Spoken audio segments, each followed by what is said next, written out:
Adiala jail में तिब्बी मुआयना। हुक्काम ने शेख रशीद में खामोश कातिल समझे जाने वाली बीमारी की तस्दीक कर दी। अडियाला जेल हुक्काम का कहना है कि साबिक वजीर दाखिला शेख रशीद ब्लड प्रेशर के मर्ज में मुब्तला है।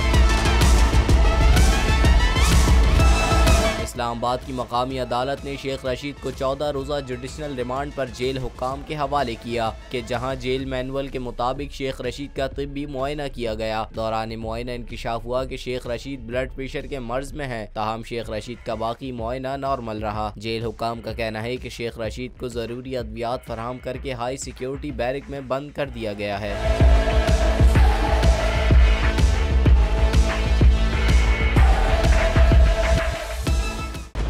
खूने नाहक बहुत पी चुकी ये जमीन, अब कोई दिन में ये खून उगलने को है। खत्म हो जाएगी ये तमाशागरी, वक्त पलटेगा रोजे जजा की तरह।